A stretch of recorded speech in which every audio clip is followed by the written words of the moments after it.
Claire, it's hard being left behind. I wait for Henry, not knowing where he is, wondering if he's okay. It's hard to be the one who stays. I keep myself busy. Time goes faster that way. I go to sleep alone and wake up alone. I take walks. I work until I'm tired. I watch the wind play with the trash that's been under the snow all winter. Everything seems simple until you think about it. Why is love intensified by absence? Long ago, men went to sea, and women waited for them, standing on the edge of the water, scanning the horizon for the tiny ship. Now I wait for Henry. He vanishes unwillingly, without warning. I wait for him.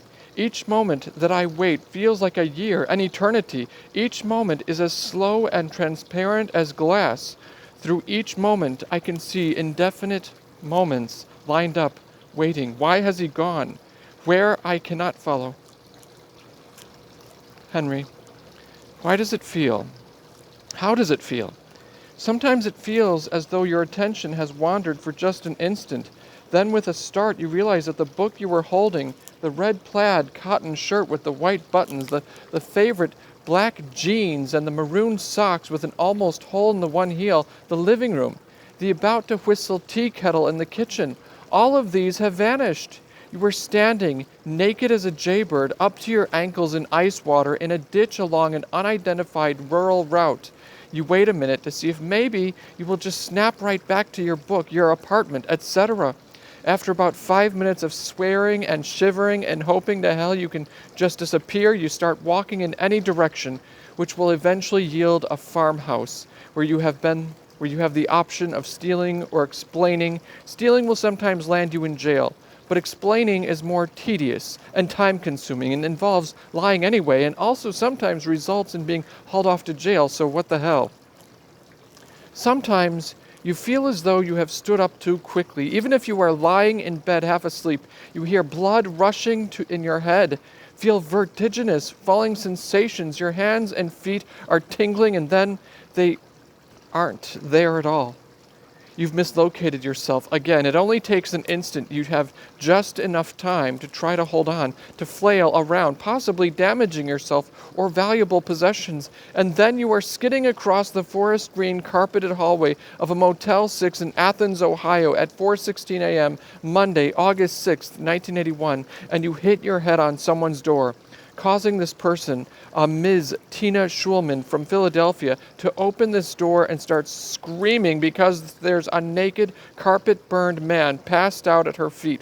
You wake up in the county hospital concussed with a policeman sitting outside your door listening to the Phillies game on a crackly transistor radio.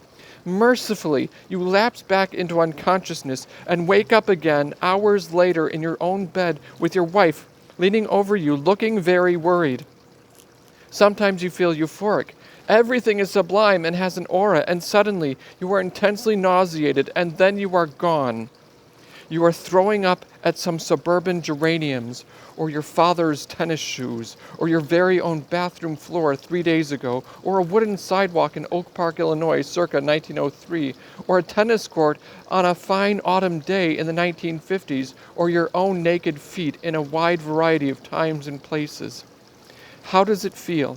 It feels exactly like one of those dreams in which you suddenly realize that you have to take a test you haven't studied for and you aren't wearing any clothes, and you've left your wallet at home. When I am out here in time, I am inverted, changed into a desperate version of myself. I become a thief, a vagrant, an animal who runs and hides. I startle old women and amaze children. I am a trick, an illusion of the highest order, so incredible that I am actually true. Is there a logic, a rule to all this coming and going, all this dislocation? Is there a way to stay put, to embrace the present with every cell? I don't know. There are clues. As with any disease, there are patterns, possibilities. Exhaustion, loud noises, stress, standing up suddenly, flashing light, any of these can trigger an episode, but I can be reading the Sunday Times, coffee in hand, with Claire dozing beside me on our bed, and suddenly I'm in 1976 watching my 13-year-old self mow my grandparents' lawn. Some of these episodes last only moments. It's like listening to a car radio that's having trouble holding on to a station.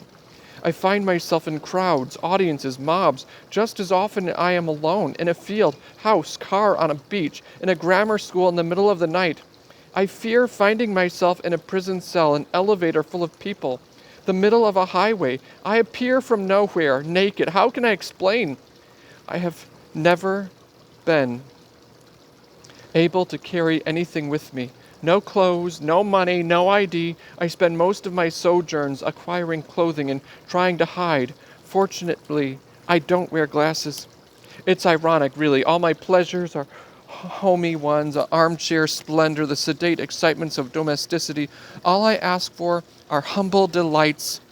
A mystery novel in bed, the smell of Claire's long red gold hair, damp from washing, a postcard from a friend on vacation, cream dispersing into coffee, the softness of the skin under Claire's breasts, the symmetry of grocery bags sitting on the kitchen counter waiting to be unpacked.